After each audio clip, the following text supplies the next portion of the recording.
নমস্কার বন্ধুরা, আমার সায়ন্তিস কিচেন চ্যানেলে আপনাদের সকলকে জানাই স্বাগত। আজকে মা ঘুগনি করার জন্য কিছুটা পরিমাণ মটর সিদ্ধ করে নিয়েছিল, তার থেকে অল্প একটু মটর আর আলু তুলে নিলাম।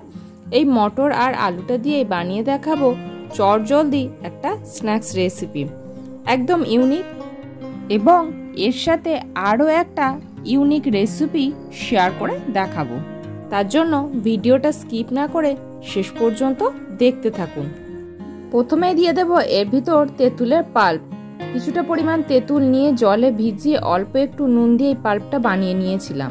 তারপর দিয়ে দিলাম অল্প করে একটু কুচি করে রাখা কাঁচা লঙ্কা আর তার সাথে কুচানো পেঁয়াজ। পেঁয়াজ যারা খেতে চান না তারা পেঁয়াজটা স্কিপ করবেন। এইবার এর ভিতরে দিয়ে দেব কুচি করে রাখা টমেটো। টমেটো দিলে একটা খুব সুন্দর কালারফুল হবে এবং খেতেও ভালো লাগবে।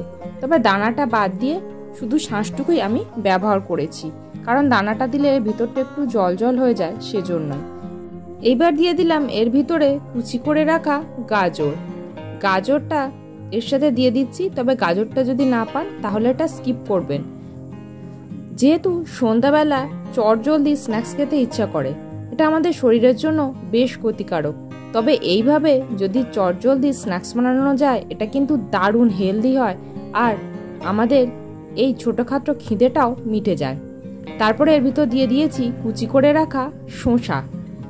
শসাটা খোসা সমেতই ব্যবহার করেছি। এইবার এর ভিতরে দিয়ে দেব অল্প একটু কুচি করে রাখা নারকেল। এই যে নারকেল যেটা ব্যবহার করেছি, এটা কিন্তু প্রপার নারকেল নয়, মানে ডাবের শাঁসটা একদম মোটা হয়ে যাওয়ার পরে যখন নরম থাকে সেই অবস্থায় নিয়ে এটাকে কুচি করে নেওয়া হয়েছে। এইবারে এর ভিতরে দিয়ে দিলাম একটা ভাজা মশলা। এই মশলার ভিতরে ধনে, জিরে, গোলমরিচ শুকনো খোলায় ভেজে গুঁড়ো করা। তার সাথে দিয়ে দিলাম পরিমাণ মতন বিট নুন আর অল্প একটুখানি চাট মশলা। নুন কিন্তু সিদ্ধর সময় মটর আর আলুর ভিতরে দেয়া ছিল, সেই পরিমাণ বুঝেই নুনটা দিতে হবে, তো সেজন্যই অল্প একটু নুন ব্যবহার করেছি। এইবারে এই সমস্তটা ভালো করে আগে মিশিয়ে নেব। আমি এখানে যে মটরটা ব্যবহার করেছি, মটরটা কিন্তু খুবই সফট, মানে বেশ ভালো মতো সিদ্ধ করে নেওয়া হয়েছে। মটরটা নরম হলে এটা খেতে ভালো লাগে, স্পেশালি আমার। তবে যারা একটু শক্ত মটর পছন্দ করেন তারা সিদ্ধ করার সময় এটাকে একটুখানি শক্ত করেই রেখে দেবেন। নরম করে রাখলে কি হয়, এটা বেশি চিবাতে হয় না, খুব তাড়াতাড়ি খাওয়া হয়ে যায়, যার জন্য এটা আমার বেশ ভালো লাগে, সেজন্য আমি নরম করে নিয়েছি। আর নরম করার ফলে কি হয়েছে, এটাকে একটু ধৈর্য ধরেই মাখাতে হবে, না হলে কিন্তু এটা একদম এই মশলার সাথে মিশে যাবে। সেজন্য এটাকে ধীরে ধীরে আস্তে আস্তে সমস্ত কিছুর সাথে মাখিয়ে নিলাম। সন্ধ্যাবেলা আমার খুব উল্টোপাল্টা খেতে ইচ্ছে করে, সেজন্যই এইরকম চটজলদি যদি স্ন্যাক্স বানিয়ে নেওয়া যায়, এটা কিন্তু খেলে আমাদের শরীরের ওজনও বাড়াবে না, তার সাথে পেটও ভরবে এবং তেল মশলাযুক্ত স্ন্যাক্সের থেকে রেহাইও পাওয়া যাবে। এইবার এটাকে আমি বাটিতে তুলে নিচ্ছি। এছাড়া যারা ওয়েট লুজ করতে চান তারাও কিন্তু চটজলদি এইরকম একটা স্ন্যাক্স বানিয়ে নিতে পারেন। এতে যে সবজি ব্যবহার করেছি তা প্রত্যেকটাই আমাদের শরীরের জন্য খুবই উপযোগী। এইবার এর ভিতরে দিয়ে দেব ভাজা ডাল ভাজা। দোকানের থেকে এই ডাল ভাজাটা কিনে আনা হয়েছিল, এটা বাড়িতেই ছিল। এটা একটু চটপটার টেস্ট দেওয়ার জন্য আমি দিয়ে দিলাম।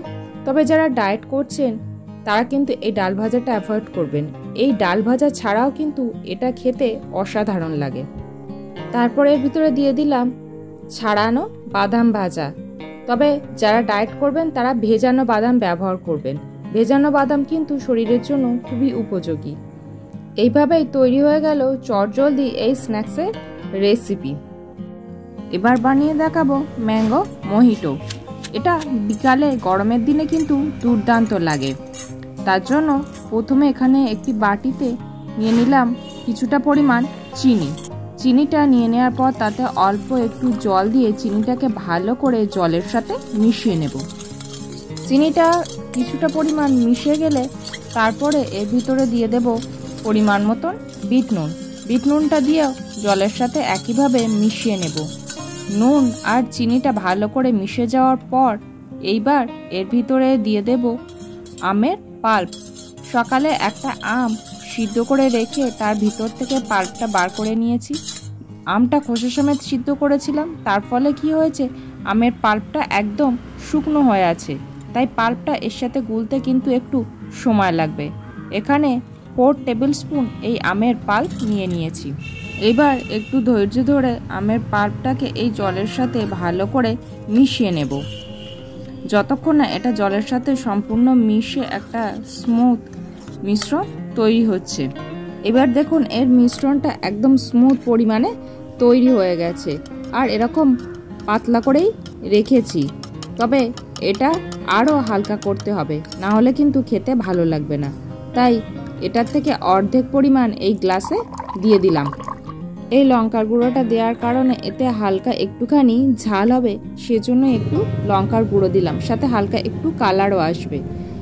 লঙ্কার গুঁড়োটা দিয়ে মিশিয়ে নেওয়ার পর এবার এর ভিতরে দিয়ে দেব স্প্রাইট। বাড়িতে অল্প একটু স্প্রাইট ছিল, সেই স্প্রাইটটাই দিয়ে দিয়েছি।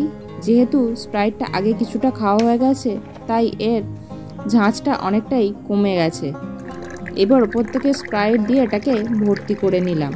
এবার এটা মিশিয়ে সার্ভ করে দেবো। স্প্রাইটটা একদম ঠান্ডা ছিল, তাই এতে আমি আলাদা করে আর বরফ ব্যবহার করিনি।